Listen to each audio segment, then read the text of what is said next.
Observation. Lorsqu'on pousse sur le piston d'une seringue, on observe que le volume d'air diminue et la pression augmente.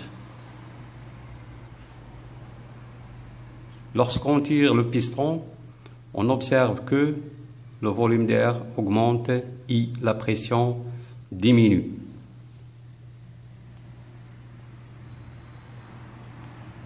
Troisièmement, conclusion. L'air est un gaz compressible et expansible. Le gaz est expansible si sa pression d'un gaz diminue et son volume augmente.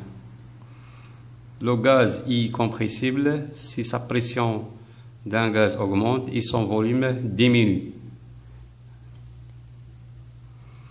Remarque. La masse d'air n'a pas changé lorsque l'air subit une pression ou une détente. L'air n'a pas de forme propre. Il prend la forme du récipient et occupe la totalité du volume qui lui est offert.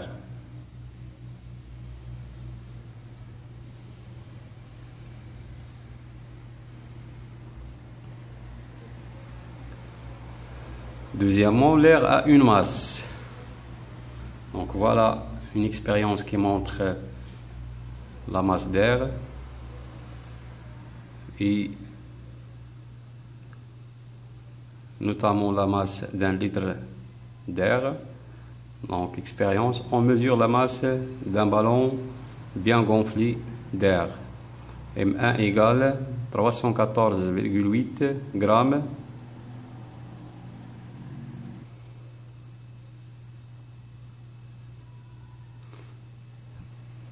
On recueillit un peu d'air du ballon dans une bouteille d'un volume d'un litre à l'aide d'une aiguille reliée à un tuyau. Voilà l'image de l'expérience. La dernière étape, on mesure la masse du ballon après l'extraction d'un litre d'air. Donc la masse M2 égale 313,5 grammes.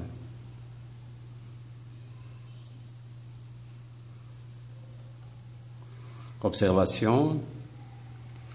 La masse du ballon gonflé M1 égale 314,8. La masse du ballon dégonflé M2 égale 313,5 grammes. Par différence des deux masses du ballon, on peut calculer la masse d'un litre d'air. Alors, M égale M1 moins M2 égale 314,8 moins 313,5 égale 1,3 grammes. Donc, la masse d'un litre d'air égale 1,3 grammes. Conclusion. La masse d'un litre d'air est de 1,3 grammes dans les conditions normales de température et de pression 25 degrés Celsius et 113 hectopascales,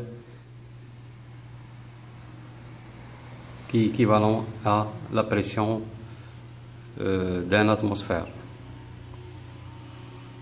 Remarque, plus on monte en altitude et plus la masse d'un litre d'air devient faible. Ceci est dû au nombre de particules qui diminue. La pression diminue également.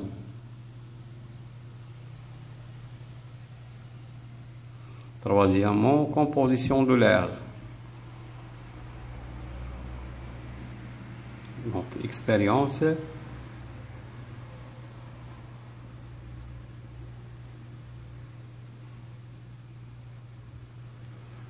Une bougie allumée est fixée au fond d'un récipient contenant de l'eau Elle est recouverte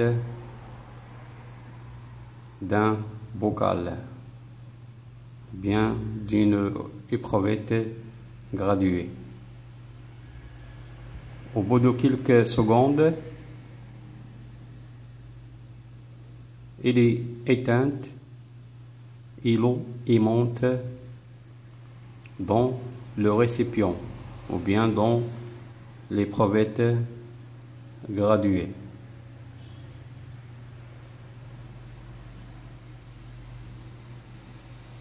Donc voilà le départ de l'expérience et la fin de l'état final de l'expérience.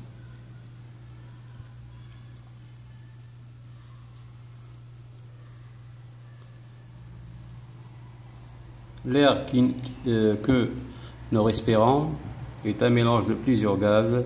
Il contient principalement en volume du diazote environ 80%, soit 4 sur 5, du dioxygène environ 20%, soit 1/5, c'est le gaz nécessaire à la vie et aux combustions. Donc, l'air contient plusieurs constituants, c'est donc un mélange et non pas un corps pur.